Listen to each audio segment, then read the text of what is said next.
Je veux vivre pleinement de mon activité. Je veux être libre. Je veux vivre en abondance. Je veux me sentir légitime. Je veux aider un maximum de personnes. Je veux apporter du bien-être au plus grand nombre. Je veux avoir des résultats rapides. Je veux que les gens reconnaissent mon super pouvoir. Je veux avoir un impact positif sur le monde. Mais au fait, comment on fait pour arriver à tout ça ? Bienvenue sur Wellness Impact, le podcast dédié aux entrepreneurs du bien-être et du mieux-être.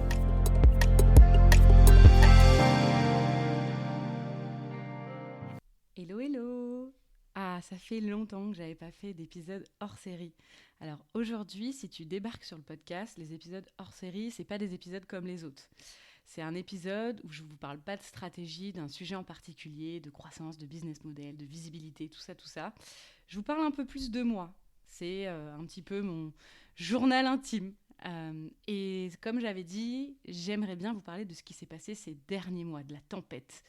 Parce que derrière les stories, les clients, les réussites, parfois il y a des larmes, des vrais. Et à un moment, on se dit, mais pourquoi je fais tout ça en fait ? Alors voilà, cet épisode, c'est pas une masterclass, c'est pas un webinaire, c'est plutôt un cri du cœur, un partage un peu brut, une traversée. Peut-être que ça résonnera en toi. En tout cas, je ne suis pas là pour vous faire des leçons, mais plutôt vous partager ce que j'ai vécu, mes apprentissages aussi, bien sûr. Et puis, pour le déposer là, pour vous montrer ce que je traverse. C'est un épisode pour vous raconter ce qui se passe. Et je ne suis pas là pour prôner la liberté, la vérité. Voilà, j'avais besoin de vous partager tout ça, de ne pas le garder pour moi quand ça secoue. Et effectivement, aujourd'hui, je vais donc vous parler de cette traversée qu'est la mienne aujourd'hui. Alors en fait, tout a commencé avec le CPF et la loi de finances. Non, en fait, ça a commencé avant. Ça a commencé vraiment au mois, je dirais, en septembre 2025. 24, pas du tout. Ça y est, je ne sais plus en quelle année on est. Est-ce que vous aussi, vous ne savez pas en quelle année on est depuis le Covid ? Je galère, moi. Bref, cet été, je ne me suis pas vraiment ressourcée, en fait. J'ai eu 15 jours, certes, mais je n'ai pas coupé. J'ai trouvé que je n'avais pas du tout été créative.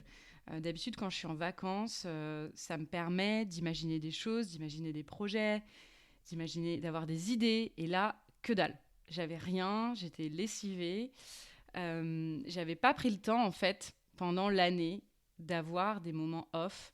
Je donne tout le temps. Je suis à 100 à l'heure, tout le temps, depuis maintenant 5 ans et demi.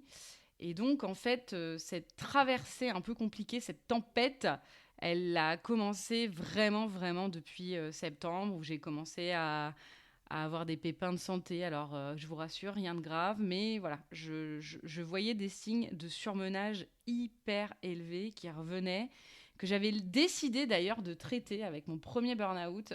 J'ai fait un épisode hors série là-dessus, si tu veux l'écouter. De toute façon, tous les épisodes hors série parlent un petit peu de mes traversées, de mes expériences. Et en fait, patatras, sommeil pourri, alimentation pas ouf. Bon, je continuais de faire du sport. Mais voilà, j'étais un peu perdue. À ce moment-là, je décide quand même de m'entourer puisque je décide de rejoindre un mastermind, le mastermind de Square de Romain Collignon. Hyper cool. Je vous le conseille vraiment si vous avez envie de rejoindre un groupe d'entrepreneurs. Petite promo pour toi, Romain, si tu m'écoutes. Donc, je reviens à nos moutons. Tout a commencé vraiment, le point de bascule, ça a été le CPF et la loi de finances. Donc, pour vous expliquer, le CPF, j'ai de nouveau eu on appelle ça une procédure contradictoire. J'avais déjà eu ça en 2022. En fait, c'est l'État qui t'inquiète, qui te dit vous ne respectez pas la loi, vous ne respectez pas nos conditions générales de vente, nos règles plutôt d'éligibilité. Voilà, c'est comme ça qu'ils l'appellent. Et donc, en fait, on vous met un peu en sourdine le temps que vous régulariziez les choses. Ça, c'est dur à dire régulariser. Et moi, j'ai été très surprise de cette procédure puisqu'on était dans les clous. J'ai toujours veillé à ce qu'on respecte tout. Et donc, j'ai pas compris, en fait. Mais ça arrive quand j'ai déjà à peu près 5% de batterie. Vous savez, sur les montres, là, Garmin et tout, même sur les bagues, moi, je l'ai aussi avec ma bague. eh bien, on peut voir le taux de batterie qui nous reste dans le corps quand on commence notre journée. Et on va dire qu'à ce moment-là, j'étais déjà à 5%. Donc là, je prends une baffe monumentale. Je me dis, mais c'est quoi ce délire? Je comprends pas ce qu'on me reproche. Bref, je m'entoure. À ce moment-là, la boîte va bien, mais elle n'est pas à son apogée. Ça tourne, mais ça tourne pas comme je veux. C'est un peu au ralenti. Et donc là, bah, je dois prendre des avocats pour assurer ma défense et dire que je fais bien le job, en fait. Donc, je vous passe les taux d'honoraires des avocats, mais vous imaginez bien que c'est considérable. Et j'avais pas prévu ça dans mon budget, plus ma responsable admin que j'adore et que j'embrasse si tu m'écoutes, Cécile, qui a été là pour moi, qui a préparé les dossiers, puisqu'on avait plus de 200 dossiers inquiétés sur le CPF. Vous imaginez la charge de travail à faire pour réunir les pièces. Bref, je passe les détails, c'est pas très intéressant. Mais elle a été énormément là pour moi. Donc, tout ça engage des dépenses, du temps, de l'énergie que j'ai plus. Mais let's go, on y va et on va y aller, quoi. Et puis ensuite, une semaine plus tard, vraiment jour pour jour, une semaine plus tard, une loi de finances apparaît. La grande surprise, et ça c'est tous les OF qui ont été concernés, que nous ne pouvons plus accompagner les créateurs ou repreneurs d'entreprises sur le CPF, à moins d'avoir un RNCP ou un répertoire spécifique pour ceux et celles qui connaissent. Donc, ça, c'est des années, hein, c'est même pas des mois, c'est des années de procédure pour avoir cette certification au gradé de l'État. C'est quelque chose qui prend du temps, encore de l'argent, etc.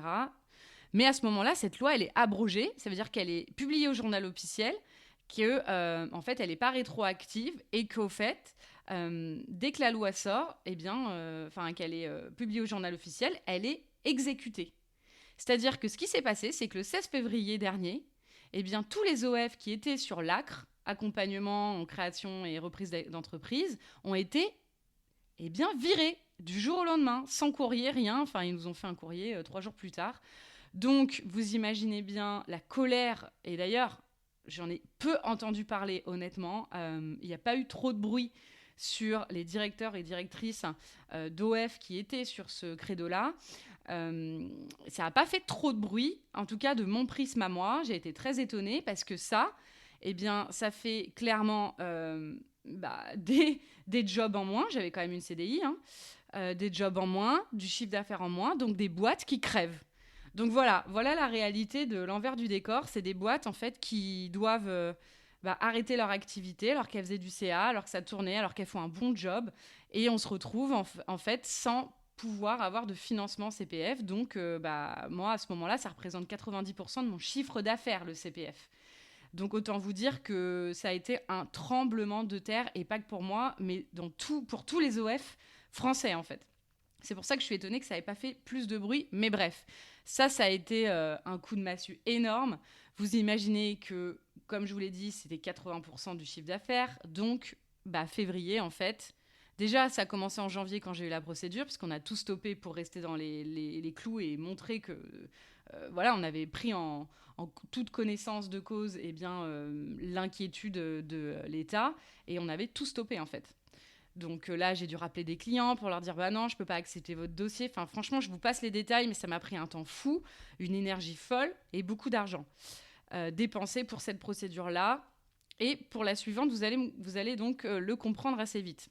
Donc 90% du chiffre d'affaires, du coup, ça dégringole. Ça dégringole fin janvier, ça dégringole en février. Et je me retrouve en mode, je fais quoi, en fait? Et à ce moment-là, en fait, j'ai plusieurs choix qui s'offrent à moi, mais moi, j'en vois deux. J'en vois un qui est, il y a une procédure qui est en cours. Au pire des cas, au pire du pire, il te demande de tout rembourser. Au moins pire, il ne te paye pas les prestations en cours. C'est quand même des milliers d'euros, je précise. Et au mieux, ils lèvent la procédure parce que tu as montré les preuves qu'ils attendent de ta bonne foi et de ton travail de qualité qu'ils attendent. Mais ça, c'est à eux de le décider, quoi. Donc nous, on a évidemment fait tout pour montrer patte blanche et qu'on faisait bien notre job. Les témoignages en témoignent, sans mauvais jeu de mots.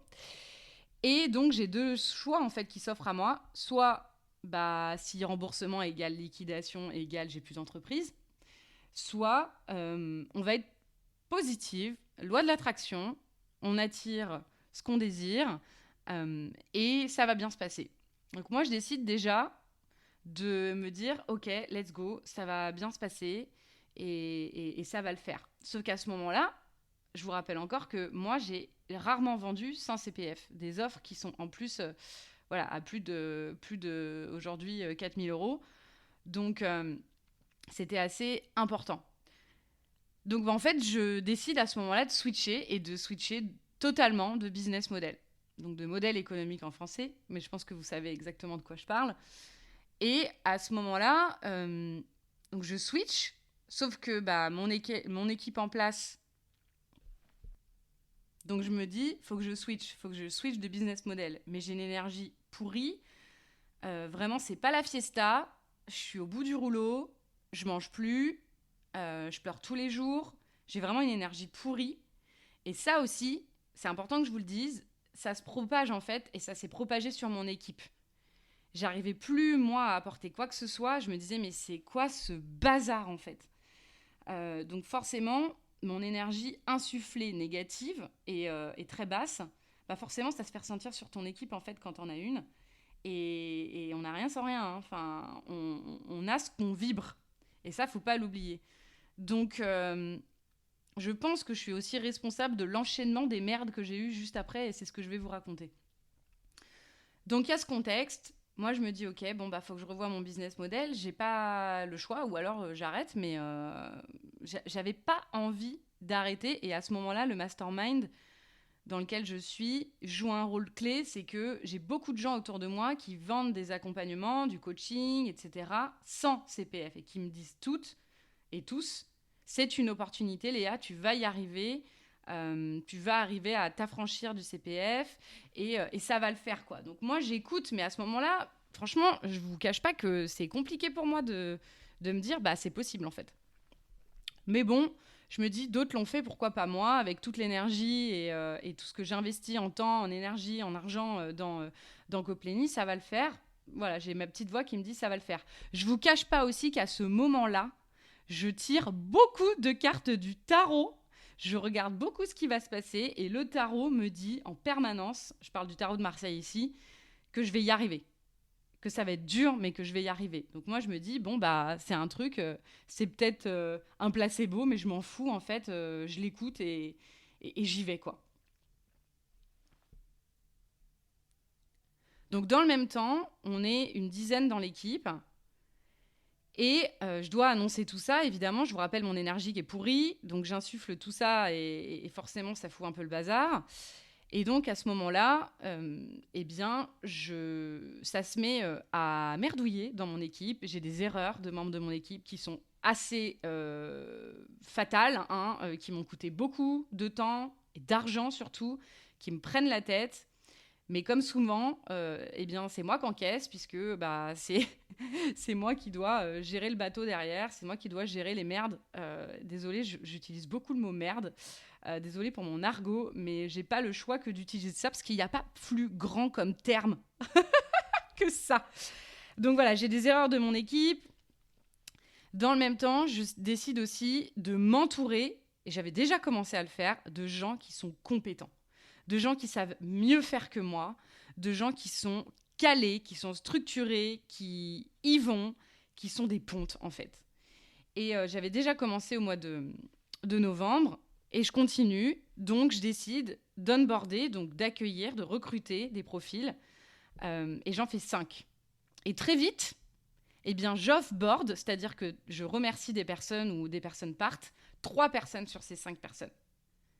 Donc, autant vous dire que ça, c'est un vrai problème. Le turnover dans une boîte, ça ne nous rend pas service du tout, ni à la personne qu'on recrute, ni à nous, puisque c'est une perte de temps et d'énergie énorme, et donc d'argent, parce que je rappelle que le temps, c'est de l'argent dans une entreprise. Et donc ça a été très, très compliqué. J'ai fait des mauvais choix de recrutement, clairement. J'étais pas dans la meilleure énergie pour recruter. Mais finalement, après tout ça, et quelques semaines plus tard, en vous en parlant ici, aujourd'hui, parce que je veux quand même mettre du positif dans tout ça, c'est que j'ai mon équipe de rêve. j'ai que des personnes qui m'entourent et qui sont des pointures, des A-players comme on pourrait dire. C'est-à-dire qu'ils sont plus compétents que moi dans plein de domaines que je gérais. Et donc c'est ça que je voulais et j'y arrive, donc c'est trop trop chouette. Mais pour revenir sur ces off-boarding, c'est difficile. C'est difficile parce que c'est de l'humain derrière. Et dans tout ce contexte, en fait, c'est pas forcément qu'ils étaient incompétents, pour la plupart. Beaucoup étaient incompétents, hein, je l'admets. Mais c'est surtout parce qu'en fait, le contexte, il changeait. Parce que ça devenait flou pour tout le monde. Où on va, comment on y va. Donc en fait, ça a fait des tremblements de terre chez tout le monde. Et donc dans cette même période, j'ai fait des mauvais choix. Il y a eu quand même des personnes incompétentes. Mais la majeure partie de l'histoire, c'est que le contexte, il changeait. Et donc les repères des gens changeaient. Donc dans tout ce contexte, encore une fois, ça m'a mis des coups parce que moi, je suis profondément humaine. J'ai du mal à dire au revoir à quelqu'un. C'est difficile pour moi, donc ça me rajoutait des heures de sommeil en moins parce que j'étais très, très préoccupée par cet aspect humain, quoi. Et le pire, c'est que la majorité de mon équipe, même si peut-être elle sentait mon énergie, je le montrais pas. J'en parlais pas trop ou à des personnes hyper clés pour moi pour prendre mon relais quand j'en avais besoin, mais je le montrais pas. Je l'ai un tout petit peu montré à mes proches. En tout cas, ma famille proche était au courant, mais j'étais complètement dans ma grotte, hein, dans mon tunnel de taf, je vais jamais m'en sortir. Il y a aussi un autre contexte, c'est que à ce moment-là, arrive que des mères. Je vous l'ai déjà dit en début d'épisode, c'est que dans ce contexte, on attire ce qu'on vibre. Donc moi, j'attirais que des illusions qui tombent, du bullshit, des claques. Et dans cette période-là, je reçois un message, une proposition d'une personne sur Insta qui me propose une participation à un sommet en ligne. Alors, je ne sais même pas si elle écoutera cet épisode, si du coup elle se reconnaîtra ou pas, mais en tout cas, elle me parle de visibilité, de collaboration, de réseau. Donc moi, je lui réponds, pas trop de nouvelles. Et puis, elle me demande le nombre de personnes que j'ai sur ma newsletter. Donc, je lui réponds. Et puis, plus rien. Silence radio, no news. Puis je me dis, mais en fait, pourquoi j'ai pas de nouvelles ? Et j'ai vu, hein, j'ai été regarder, j'ai vu que le sommet avait eu lieu. Donc je me suis sentie rejetée. Ça, c'est une grosse blessure chez moi, le rejet. Je me suis sentie, j'ai pas compris. Et en fait, en allant regarder, j'ai vu que des personnes, des intervenants, qui avaient des 15 000, 20 000, 30 000 euros de followers. Donc je me suis dit, en fait, c'est ça la reconnaissance. Tu me donnes plus l'heure parce que moi, j'ai plus de 1000 personnes en followers. Du coup, le nombre de followers, c'est lié au CA que tu fais et à la crédibilité de tes propos. Alors ça, vraiment, cette personne s'est pas du tout rendu compte que me ghoster comme ça avait eu une incidence. Mais là, je me suis dit, OK, il y a un problème dans le game des réseaux sociaux, en fait. Du coup, si j'ai pas 30 000 followers, ça veut dire que quoi ? Que je fais pas assez de CA, que ma parole vaut rien. Pourquoi on invite en fait toujours les gens qui brillent, qui sont dans la lumière, qui ont des tonnes de followers ? J'en vois, c'est toujours les mêmes sur les podcasts. Je vois tout le temps les mêmes. Pourquoi on donne pas la parole à des gens qui sont dans l'ombre, entre guillemets, mais dans la lumière interne ? C'est exactement ce que je fais avec ce podcast d'ailleurs. J'invite pas que des gens qui ont 30 000, 40 000 ou 100 000 euros, 100 000 euros, pas du tout du coup, de followers. J'invite vraiment des personnalités qui m'intéressent, avec lesquelles je sais que je vais apprendre beaucoup et qui vont aussi vous apprendre énormément. Donc là, franchement, je prends une claque. Et au milieu de ce chaos, j'ai 35 ans. Voilà, j'ai eu 35 ans le 15 mars. Et là, deuxième claque. Bon, je sais même plus où on en est maintenant. Mais je me dis, il y a une question profonde qui me taraude. Est-ce que je suis en train de vivre ce que je prône ? Est-ce que je suis en train de construire vraiment une entreprise, un business qui est au service de ma vie ? Ou est-ce que je suis juste en train de me sacrifier pour faire tourner une machine, en fait ? Et là, je me dis, mais ça va pas du tout, en fait. C'est pas du tout ce que t'imaginais à tes 35 ans. Ma vieille, t'en es loin, en fait. Tu fais plein de sacrifices, sauf qu'il y a... La reconnaissance, elle est toujours envers toi-même. Hein. C'est pas tes équipes qui vont te la donner, c'est pas... Voilà, la reconnaissance, quand on a une boîte, c'est envers soi-même, avant tout, que c'est important de l'avoir. Du coup, je me dis, mais je cherche quoi, en fait ? je vais finir malade. C'est quoi le délire, en fait? Je vais où, là? Et c'est à ce moment-là que je me suis dit, mais je ne veux plus ça. Je ne veux plus ça. Et je veux plutôt avoir une entreprise qui serve la vie que je veux. Je décide alors, et je l'ai dit en story, de partir à Bali. Et Bali, pour moi, j'ai été appelée par plein de signes, énormément de signes. Et je me suis dit, mais en fait, il y a un seul et même endroit, un peu refuge, ressource, que j'ai envie d'être là tout de suite maintenant, pour faire le point, c'est à Bali. Et Bali, il y a une âme dans cette île, pour ceux et celles qui connaissent, qui est incroyable, où tu as un peu les réponses à tes questions. Et je me dis, je vais là-bas en fait. Mais je vais pas là-bas que pour bosser et changer d'atmosphère, d'environnement.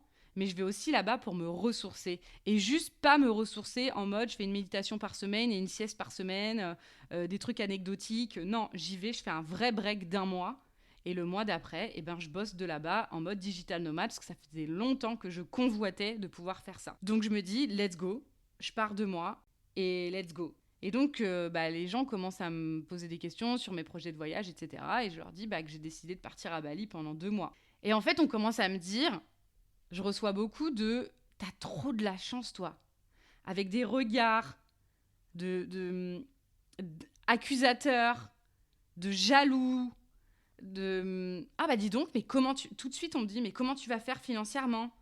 Tout de suite, en fait les gens me renvoient leur propre peur, quoi. Ça m'a déçue.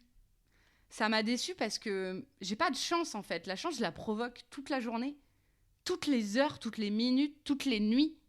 J'ai pas de la chance d'avoir des mycoses, des infections urinaires, de me bloquer le cou toutes les semaines, d'avoir des cheveux blancs qui poussent plus vite que la musique. J'ai pas de la chance, en fait. Je crée ma chance. C'est du boulot d'avoir une entreprise qui fonctionne. C'est du boulot.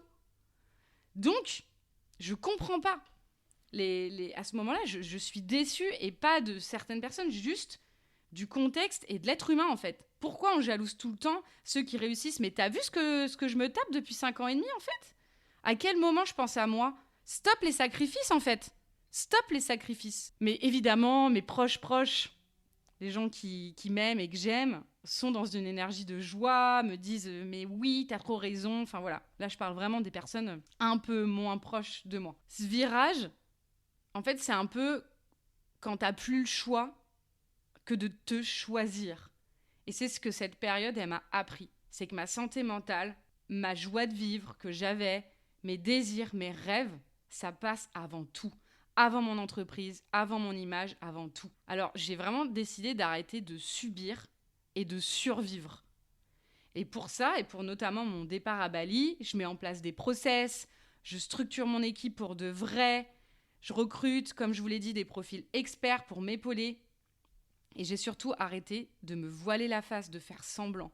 Et c'est ce que je faisais depuis 5 ans et demi, en fait. J'ai pris du recul. Et je pars à Bali pas pour fuir, mais pour me retrouver, pour respirer, me reconnecter à moi, à mon corps, à mon pourquoi. Et là, quand je décide ça, je change d'énergie, puisque je me dis, c'est possible, tout est possible. Et au mois de mars, quand j'enregistre ce podcast, on est au mois de mars.